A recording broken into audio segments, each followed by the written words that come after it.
comunismo ronda a Europa. Todas as potências da velha Europa unem-se numa santa aliança para se rebelar contra o Papa e o Czar, Metternich e Guizot, os radicais da França e os policiais da Alemanha.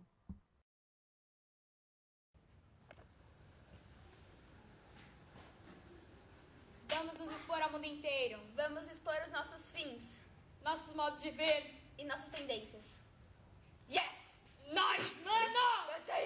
Então, comunistas de várias nacionalidades uniram-se em Londres e dirigiram o manifesto.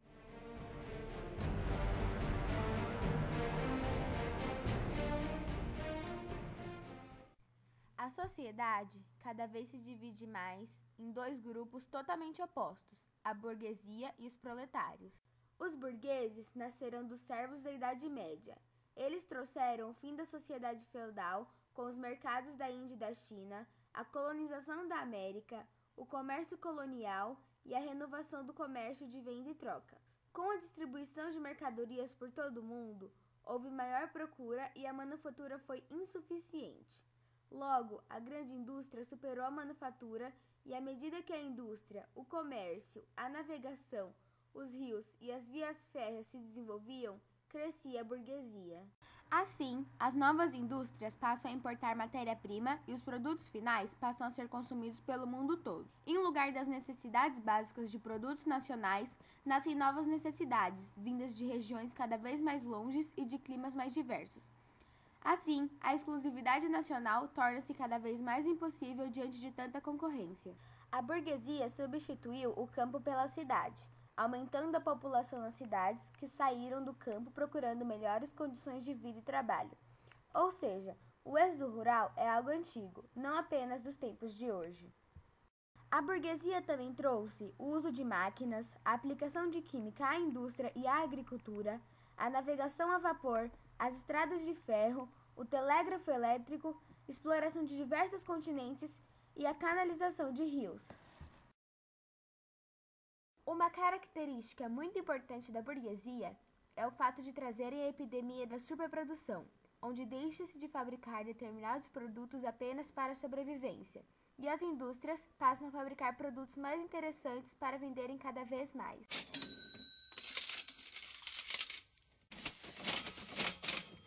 As armas que a burguesia utilizou para abater o feudalismo voltam-se contra a própria burguesia. Com o desenvolvimento da burguesia, desenvolve-se também o proletariado, a classe dos operários modernos, que só podem viver sem encontrarem trabalho. O crescente emprego de máquinas e a divisão do trabalho tira do seu operário sua função, e assim os salários diminuem e a condição de vida do operário torna-se cada vez mais precária. Quanto mais a indústria progride, mais as mulheres conseguem lugar na sociedade. As diferenças de idade e de sexo não têm mais importância social para a classe operária. Quando nascem os proletários, os grupos de operários começam a se unir, crescendo cada vez mais o confronto contra a burguesia. Então, eles começam a atacar as relações burguesas de produção, atacam as ferramentas de trabalho, como, por exemplo, quebrar máquinas e destruir fábricas. A burguesia é incapaz de continuar desempenhando o papel de classe dominante e de impor à sociedade como lei suprema. A condição da existência da classe burguesa é a acumulação de riqueza nas mãos dos particulares, mas com o progresso da indústria acabava diminuindo a força dos burgueses e então teve a queda da burguesia e a vitória do proletariado. Os comunistas se distinguem dos outros partidos operários em 2 pontos. 1. Nas diversas lutas nacionais. 2. Nas diferentes fases. Os comunistas não se baseiam em ideias inventadas ou descobertas.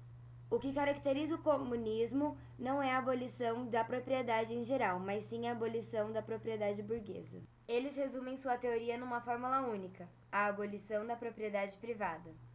O trabalho do proletário e do assalariado cria o capital. Um operário assalariado recebe um salário mínimo. A produção burguesa se compreende por liberdade de comprar e vender. Desde o momento em que o trabalho não pode mais ser convertido em dinheiro, acaba a individualidade. O comunismo não retira o poder de ninguém de se apropriar de uma parte dos produtos sociais, apenas acaba com o poder de escravizar o trabalhador. Para o burguês, sua mulher nada mais é que um instrumento de produção.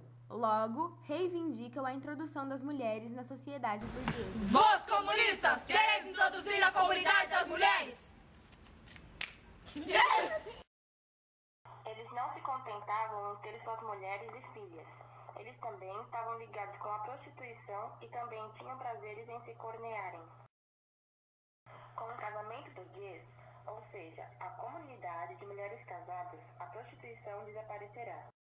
O proletariado utilizará todo o seu poder político para arrancar pouco a pouco todo o capital da burguesia, para poder ter todos os instrumentos de produção centralizados nas mãos do Estado e para aumentar o total das forças produtivas. Isso só poderá acontecer com certas medidas. Nos países mais adiantados, as medidas que poderão ser colocadas em prática são: imposto fortemente progressivo, trabalho obrigatório para todos, educação pública e gratuita para todas as crianças, abolição do direito de herança, abolição do trabalho das crianças nas fábricas, mais fábricas e instrumentos de produção. As aristocracias da França e da Inglaterra perceberam que seriam obrigadas a julgar acusações contra a sociedade burguesa. A única solução seria a luta literária, onde cantarolavam sátiras dos senhores feudais que fingiam estar do lado dos operários explorados.